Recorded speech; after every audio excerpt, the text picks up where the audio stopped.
Nah, teman-teman, nanoteknologi adalah cabang ilmu dan teknologi yang berfokus pada manipulasi materi pada skala nanometer, yaitu sekitar 1 hingga 100 nanometer, yang dimana 1 nanometer sama dengan 1/miliar meter. Pada skala ini, sifat fisik, kimia, dan biologi suatu bahan bisa berubah secara signifikan dibandingkan dengan sifatnya dalam ukuran besar. Unsur-unsur dalam nanoteknologi bisa dibagi menjadi beberapa komponen penting yang membentuk dasar penerapan dan pengembangannya. Berikut ini unsur-unsur utama nanoteknologi. Yang pertama ada material nano atau nanomaterial. Materi berukuran nano yang punya sifat unik, seperti luas permukaan yang besar, sifat optik yang berbeda, dan sifat magnetik yang meningkat. Contohnya yaitu karbon nanotube, nanopartikel emas, grafin, dan quantum dots. Yang kedua ada skala nano. Nano memiliki ukuran partikel atau struktur antara 1-100 nanometer. Di skala ini sifat bahan bisa berubah, misalnya lebih kuat, lebih ringan, atau lebih reaktif. Yang ketiga, ada teknik fabrikasi. Teknik fabrikasi adalah metode yang digunakan untuk membuat struktur nano seperti top-down, memotong bahan besar menjadi nano, dan bottom-up, menyusun partikel nano dari atom atau molekul. Yang keempat, ada karakterisasi nano. Dalam mengamati struktur nano, kita membutuhkan alat dan teknik. Contohnya, mikroskop elektron, atau yang disebut SM atau TEM, mikroskop gaya atom, atau yang disebut dengan AFM. Yang kelima, ada aplikasi. Aplikasi yang dimaksud adalah pemanfaatan nanoteknologi dalam berbagai bidang, seperti kesehatan yang digunakan untuk drone delivery, energi yang digunakan dalam baterai dan solar panel, lingkungan dan industri. Dalam lingkungan digunakan sebagai pembersih polusi, di industri digunakan sebagai cat, pelapis, dan tekstil.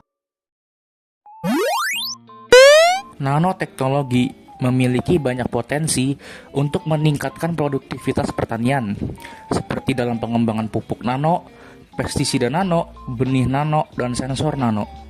Selain itu, nanoteknologi juga dapat digunakan untuk memperbaiki kualitas hasil panen dan mengurangi pemborosan makanan. Penerapan nanoteknologi dalam pertanian sebagai berikut. Pupuk nano. Pupuk yang menggunakan partikel nano sebagai bahan utamanya. Partikel nano ini dapat meningkatkan efisiensi penyerapan nutrisi oleh tanaman dan mengurangi penggunaan pupuk berlebihan serta meningkatkan hasil panen. Lalu ada pestisida nano. Menggunakan partikel nano untuk mengendalikan hama dan penyakit tanaman. Pestisida nano dapat memberikan perlindungan yang lebih efektif dan mengurangi penggunaan bahan kimia berbahaya. Yang ketiga ada benih nano.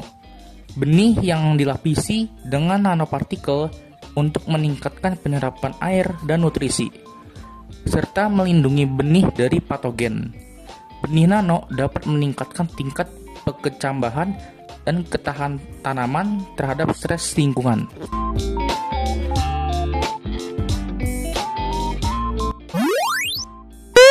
Manfaat nanoteknologi dalam pertanian.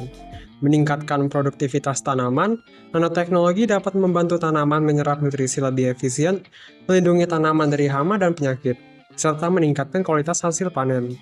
Yang kedua, itu meningkatkan efisiensi penggunaan sumber daya. Nanoteknologi mampu mengurangi penggunaan pupuk dan pestisida berlebihan, memperpanjang masa simpan hasil pertanian, dan mengurangi pemborosan makanan.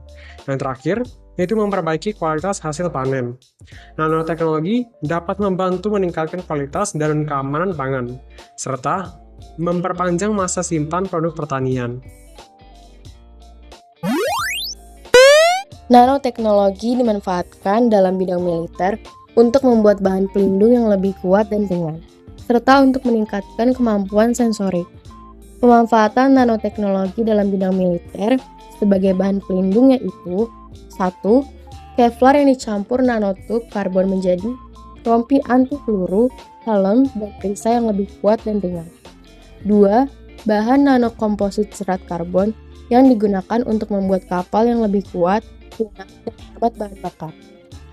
Juga bahan transparan yang dapat dirakit sendiri dan memiliki sifat yang lebih baik daripada baja tahan karat dan Kevlar.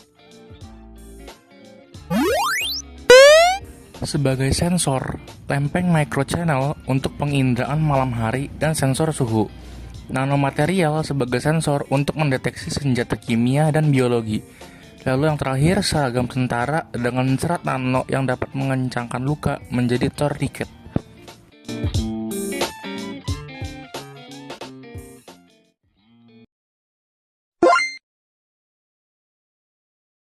Perfect.